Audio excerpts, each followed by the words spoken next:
Non nobis, Domine, non nobis, sed nomini tuo da gloriam.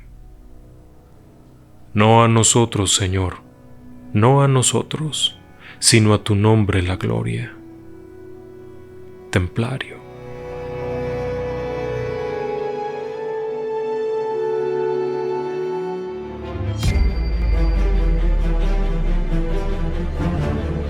Relatos del lado oscuro.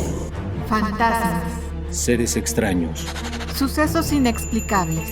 Perversidad humana. Historias que otras mentes prefieren ignorar.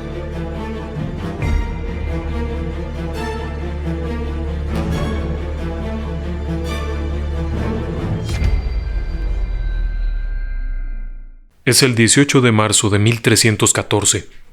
Hace más de 700 años que ocurren estos acontecimientos y estamos ahora mismo en la isla de los judíos, un pequeño islote de arena ubicado en medio del río Sena, en París, Francia.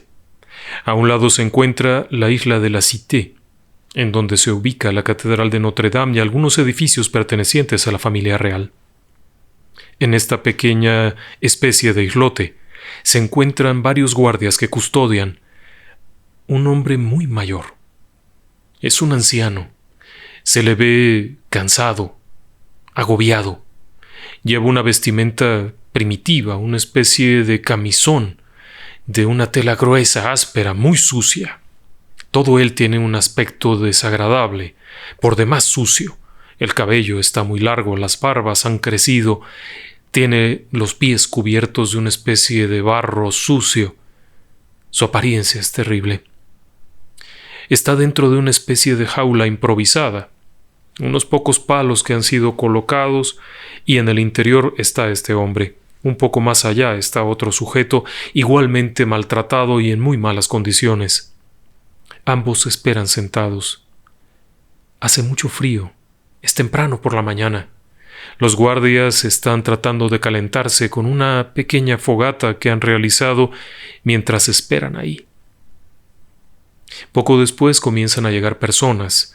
Algunos se van acomodando en la orilla del río, otros buscan puntos más elevados, en las casas, en las construcciones vecinas. Algunos más atrevidos han llegado en pequeñas lanchas que se van colocando a la orilla para poder observar adecuadamente, y es que viene un espectáculo. Un espectáculo para aquella turba de gente que ha llegado. Hay bebida, hay ruido, hay fiesta. Es una escena muy grotesca porque mientras que este anciano y aquel otro hombre están ahí encerrados, la gente comienza a celebrar, hay gritos, hay música. Un rato después aparece un sujeto vestido elegantemente. Es un proboste. Viene a dar un mensaje, es quien lee un acta. Hace que traigan ante su presencia al hombre mayor, al que comienza a leerle todo aquel enorme texto, en donde se le declara culpable de herejía. Se le declara culpable de simonía, es decir, de haber vendido privilegios eclesiásticos. Se le declara culpable de sodomía, de haber mantenido relaciones carnales con otros hombres de forma sostenida. También se le acusa de haber tenido prácticas paganas. Vaya, es una larguísima lista de cargos. Cuando aquel sujeto, el proboste, termina de leerlo, lee la última frase, que es: por ello se le condena a morir en la hoguera.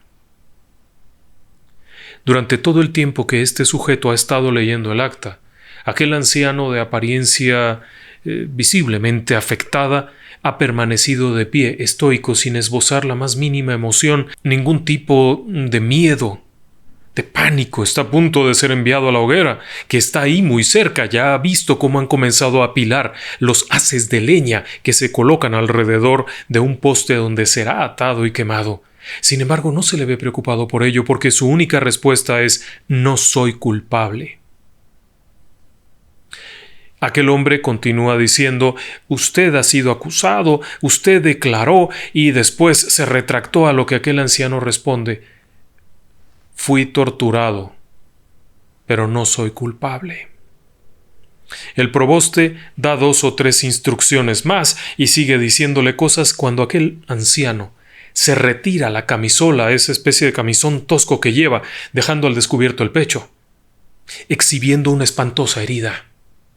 Es una herida que está del lado izquierdo a la altura del corazón, en el pecho, en aquel esquelético pecho. Hay una herida tremenda que obviamente él mismo se la ha provocado con algún instrumento muy básico, una punta de madera, una roca, con algo se ha hecho esta herida espantosa que ahora mismo está inflamada, enrojecida y purulenta, pero que permite ver con toda claridad una cruz justo arriba del corazón.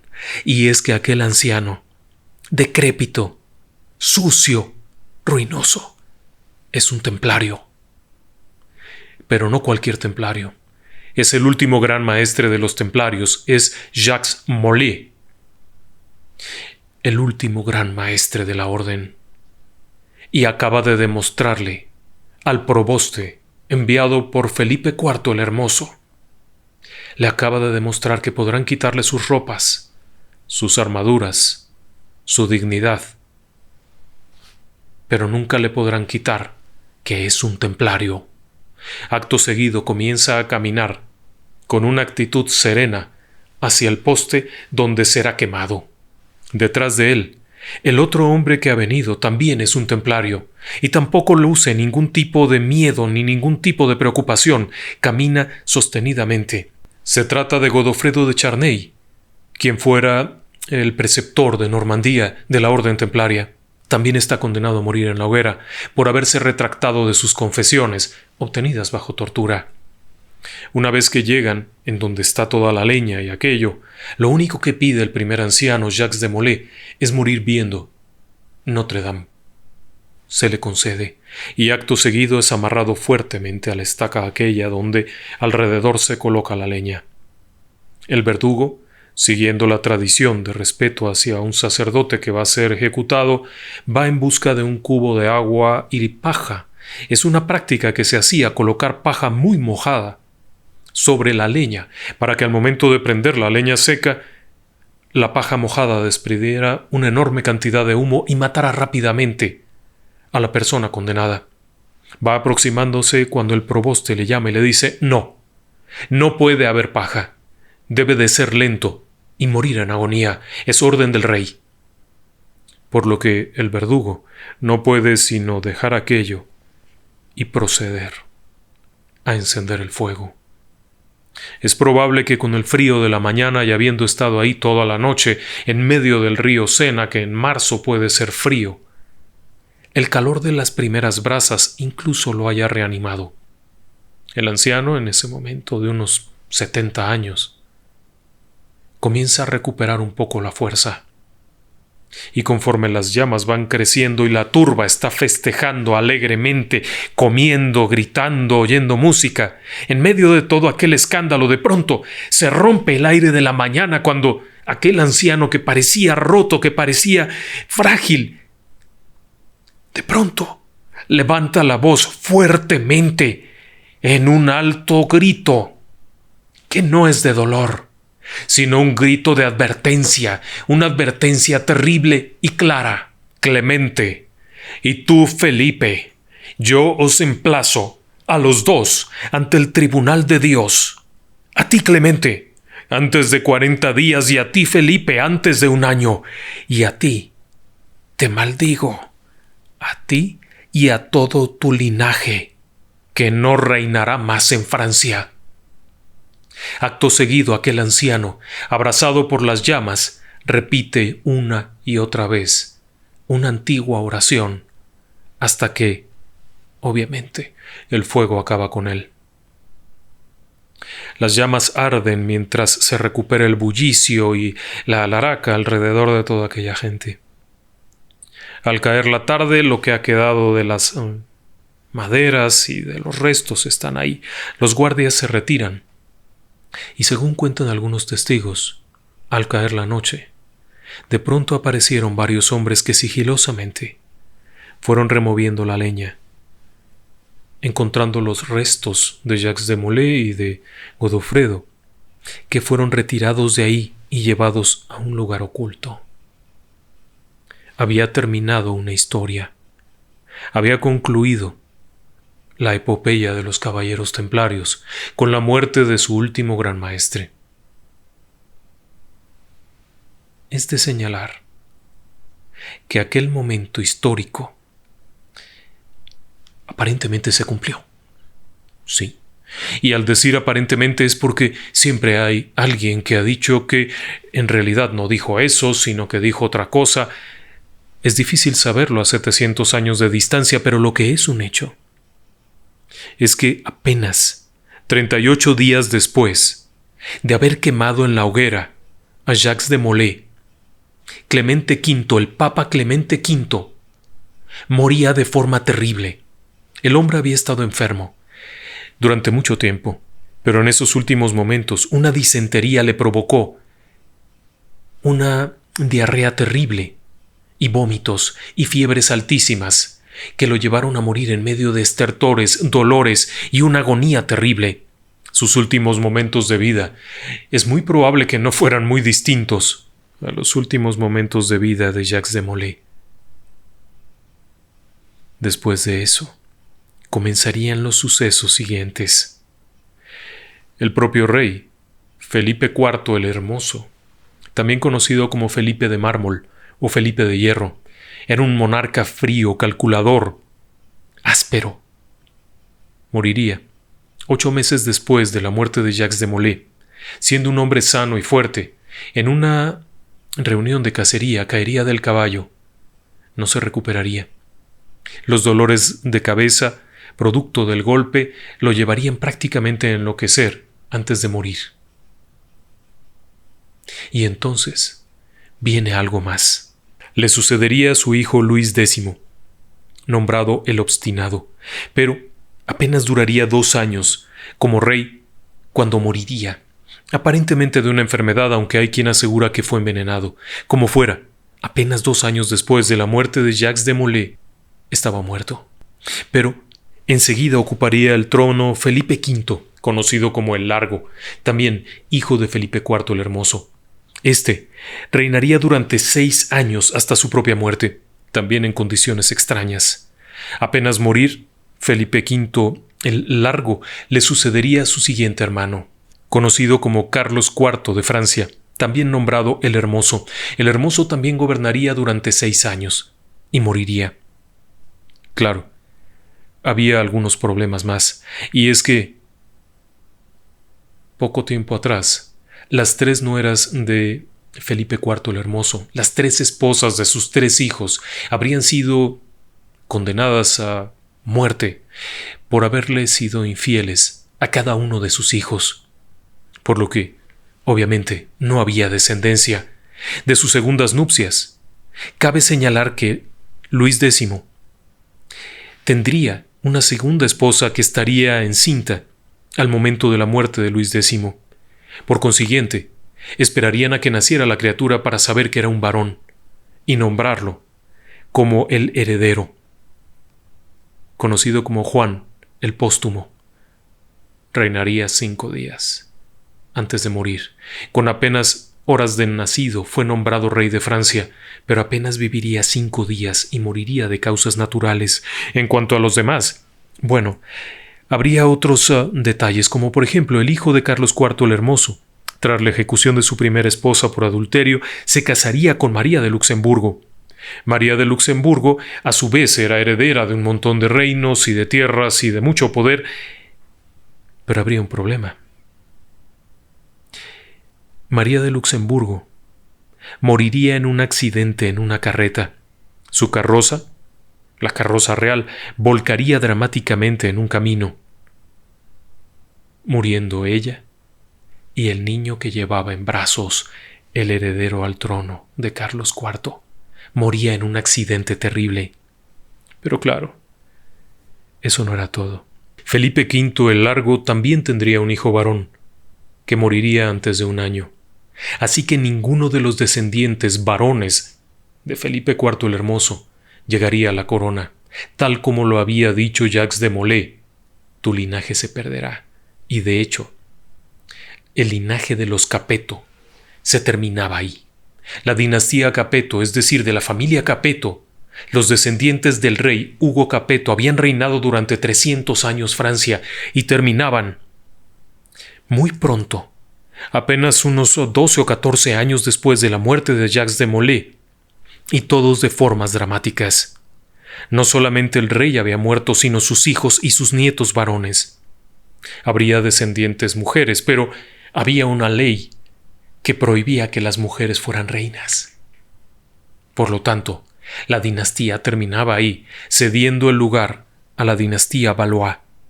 Cabe señalar que una de las hijas del rey se casaría con Eduardo II de Inglaterra, lo que generaría que a la muerte de Felipe el Largo, inmediatamente Inglaterra reclamara el trono de Francia, provocando la Guerra de los 100 Años y sumiendo a Francia en una de las épocas más tristes de su historia.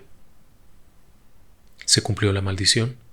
Todavía faltaría más. Parte del juicio y de las pruebas contra los templarios y contra Jacques de Molay habían sido concretadas y urdidas desde el propio palacio de Felipe IV. Testigos pagados, inventos de historias misteriosas, todo eso había sido urdido entre su canciller y sus principales asistentes. Entre ellos se encontraba un tal sujeto de apellido Nogaret, de Plaisance y de Marigny. Todos ellos habían sido parte importante del proceso contra los templarios.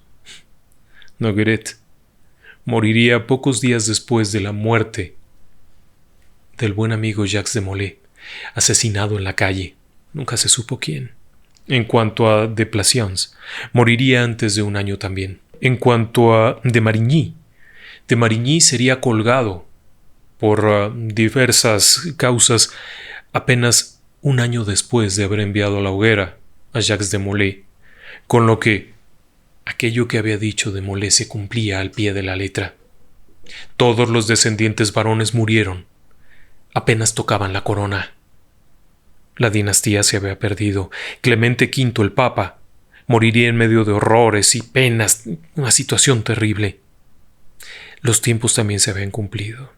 Pero la historia tiene un extraño fondo por muchos lugares. Primero, los templarios habían sido creados 200 años atrás como una orden guerrera, una orden monacal. Eran monjes guerreros, constituidos a partir de una regla similar a la regla cisterciense y a la regla benedictina. Se habían formado como orden de la Iglesia Católica, pero al mismo tiempo con una fuerte influencia militar. Era una orden religioso-militar. Habían estado muy presentes en Tierra Santa durante cerca de 200 años. Pero en los últimos tiempos, los templarios habían dejado de ser soldados. No había guerras que luchar. Un contingente de más de 50.000 hombres altamente entrenados, altamente motivados y comprometidos con sus propios líderes, más que con ninguna otra cosa. Sus propias creencias eran hacia el temple y no hacia los reyes de los lugares que habitaban, no hacia los monarcas e incluso con serias diferencias hacia el papado. Así que se habían convertido en un problema para todos, pero además había otra cosa. Los templarios habían dejado la guerra. Habían perdido sus últimas posiciones en Acre hacia finales del siglo anterior, hacia 1300 más o menos. Y habían cambiado su residencia de la isla de Chipre hacia Francia. Sin embargo, no estaban debilitados, todo lo contrario. Los templarios habían desarrollado una actividad económica tremenda. Se habían convertido en los primeros banqueros de Europa. Habían desarrollado mecanismos de intercambio comercial importantísimo. Eran dueños de puertos en el Mediterráneo, tenían una impresionante flota naviera, eran grandes navegantes. Pero además, por el hecho mismo del tipo de orden religiosa, la manera en la que se organizaban, solían ser muy ordenados para los recursos, así es que las personas comenzaban a regalar dinero, a donarlo o simplemente a pedirles que les cuidaran sus bienes. Y los templarios rendían frutos. Así que de muchas partes de Europa llegaba dinero a las arcas templarias. Pero Obviamente, al ser banqueros y dar un préstamo, esperaban que se les devolviera. Y así, el rey de Francia, Felipe IV el Hermoso, acostumbrado a los grandes lujos y a numerosas guerras, se endeudó con ellos. La historia cuenta que durante varios años Felipe IV fue pidiendo dinero constantemente, una y otra vez, hasta que, en un momento dado, al ver que no iba a poder pagarlo, optó por algo muy simple: acusarlos, eliminarlos y así quedarse no solamente con la deuda, es decir, no pagando lo que debía, sino quedándose con todas las propiedades de los templarios. Para ello urdió un plan muy simple: capturar a los templarios de Francia, sin ningún aviso. Tenga en cuenta que los templarios estaban dispersos en toda Europa, tenían más de 9.000 encomiendas, así es que atraparlos a todos sería imposible, pero por lo menos a los de Francia sí podría. Segundo, acusarlos, enjuiciarlos, torturarlos, lo que hubiera que hacer para que confesaran horrores inenarrables, fantasías increíbles, abominaciones. Y entonces, la Iglesia tendría que secundarlo. Por supuesto que el Papa Clemente V no tenía la fuerza para negarse. Estaba en Avignon, en Francia, y estaba muy por debajo del poder del rey, pero además con mucho temor de que se generara un cisma, que a la postre se generaría y entonces tendríamos dos papas, uno en Roma y uno en Avignon. Pero en este momento el Papa tiene miedo, pero además también tiene miedo de otra cosa: los templarios. Los templarios tienen tanta fuerza como para crearse una propia iglesia, y la gente los va a seguir porque son los guerreros santos, son los que defendían a los peregrinos de Tierra Santa, los que derrotaron numerosas veces a los árabes. Ciertamente, cada quien tenía sus motivos. Y es muy probable que Jacques de Molay supiera que su tiempo había llegado. Es muy probable que sus propios sistemas internos de información le hubieran avisado lo que vendría. Pero también entendía que era el tiempo de retirarse, que aquello se había acabado. Por ello no se fue.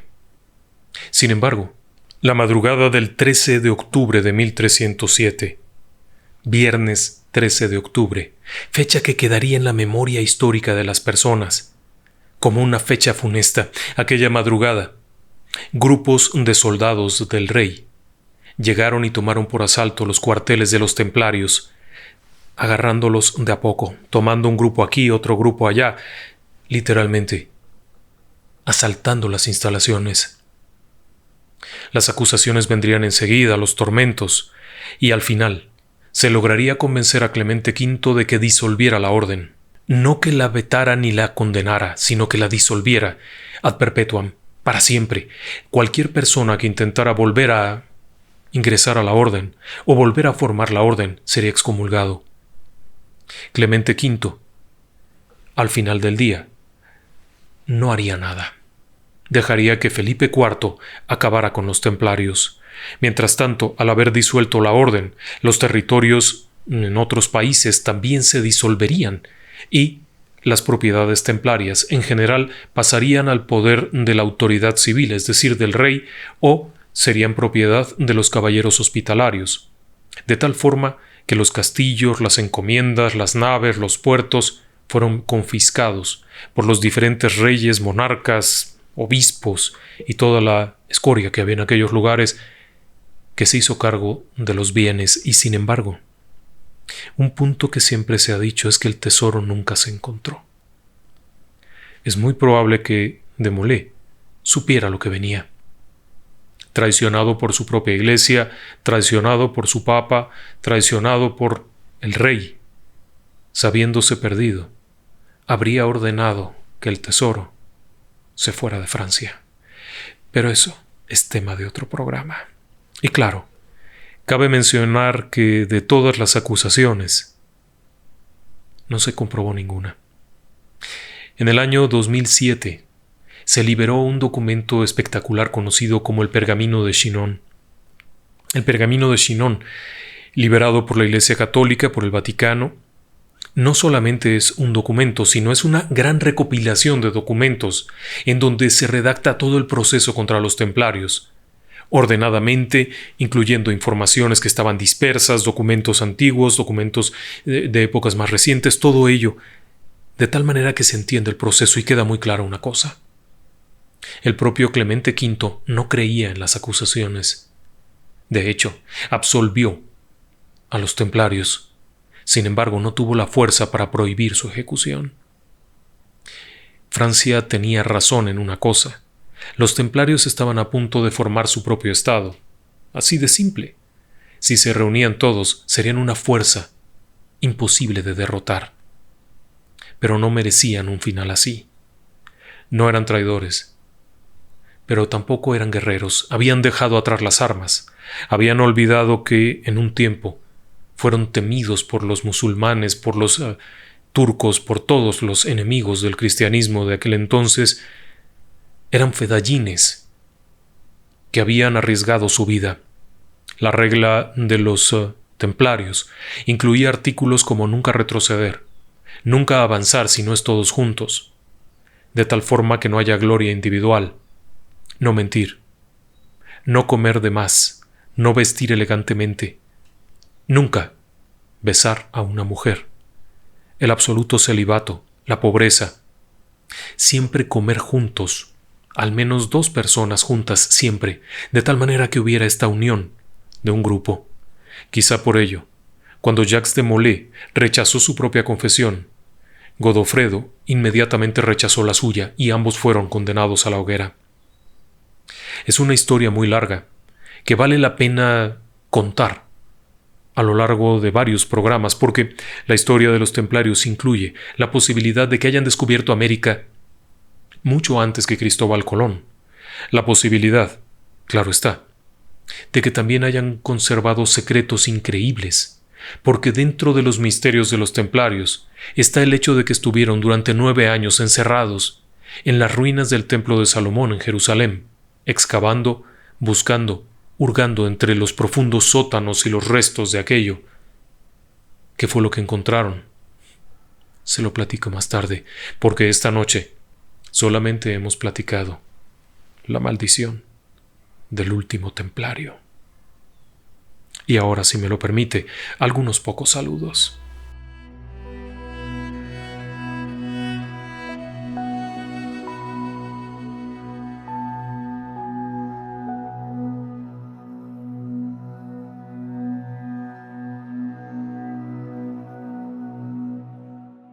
Queremos mandar un cariñoso saludo a Mirta Gina Díaz, que está en Buenos Aires, Argentina. Gracias por acompañarnos, Mirta. También para Anita y su esposo Walter, que están también en Buenos Aires, en Argentina. Para Klaus Medina, para la señora Toñita, que está en Guanajuato.